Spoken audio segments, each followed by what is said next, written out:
Assalamu alaikum wa rahmatullahi wa barakatuh. Let me talk for a moment about Poland in relation to the U.S. proxy war against Europe, popularly known as the Ukraine War. As I have stated since the outbreak of the war, in my opinion, the Ukraine War is a U.S. proxy war not against Russia, but against Europe. It is the launch pad for a continent-wide destabilization project that will create conflict zone conditions across Europe. It will divide the EU against itself, it will deindustrialize the continent, and turn it into another laboratory for the imposition of severe neoliberal austerity policies that will wipe out all except the largest private sector players and basically re-feudalize Europe. Now, Poland appears to have been selected by the United States to act as their hub of operations for implementing this program. But before I get into that, let's go back to one of the earliest examples of this type of project, the dirty wars in Central and South America in the 1980s. When I was growing up, I was always interested in the news and current affairs and world events and so on. And the evening news every night was dominated by stories of savagery in places like Nicaragua, El Salvador, Guatemala, and Argentina. Civil wars, death squads, abductions, torture, and all forms of brutality proliferated the entire region. Now, all of this was orchestrated out of the American embassy in Honduras under the management of then U.S. Ambassador John Negroponte, whom locals referred to as Mr. Death Squad. Honduras had the largest U.S. embassy, it had the biggest CIA station, and the country became the staging ground for a regional destabilization project that continued throughout the 1980s. When John Negroponte was appointed the U.S. ambassador to Iraq shortly after the invasion and occupation, I fully anticipated that he would pursue the same sort of destabilization project throughout the Middle East. Now, Negroponte had a protege named Robert Stephen Ford,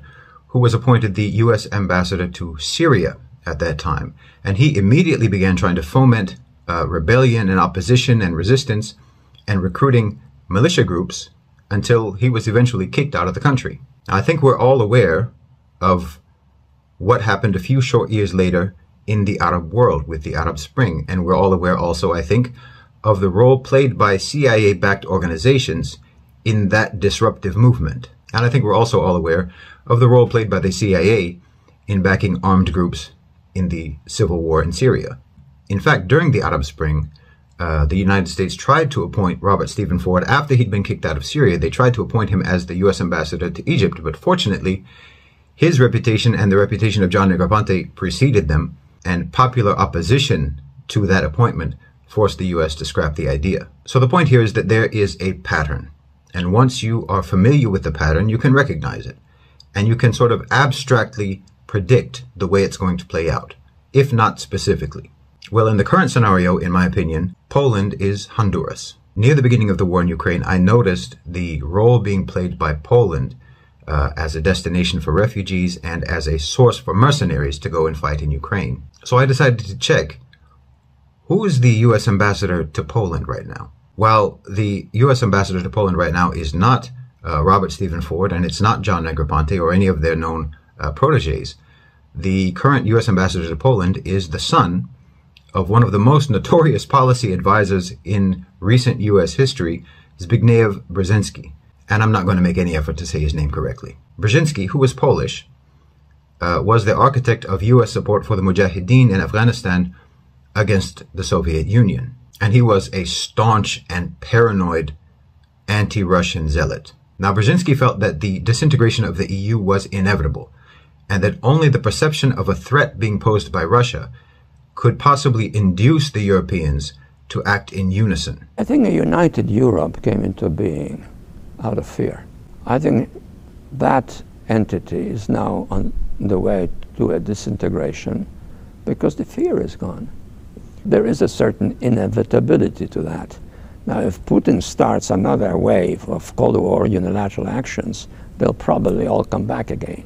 He also believed that there were several countries that had been admitted into the EU that never should have been admitted, namely the Eastern Bloc countries and the Baltic states. Now, I think it's safe to assume that Mark Brzezinski, the current U.S. ambassador to Poland, probably shares his father's views, and he is now in charge of coordinating the destabilization program for Europe that will see the continent split right down the middle, with America's focus of support moving from the Atlantic European states and the Central European states to the Eastern European states, with Poland as its primary client.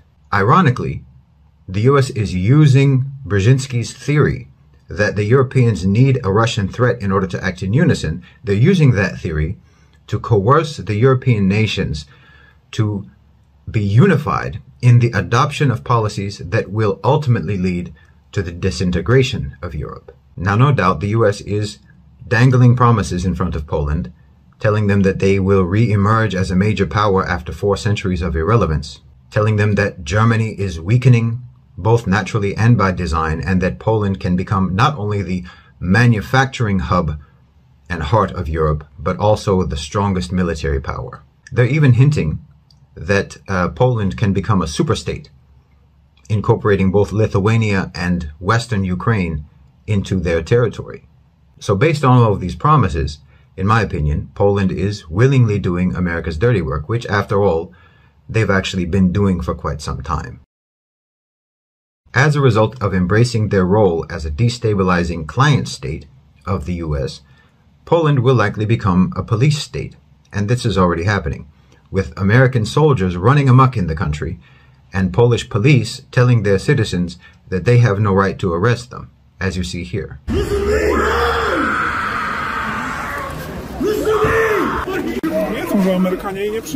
You could post this on any social media. You think Russia's going to protect you?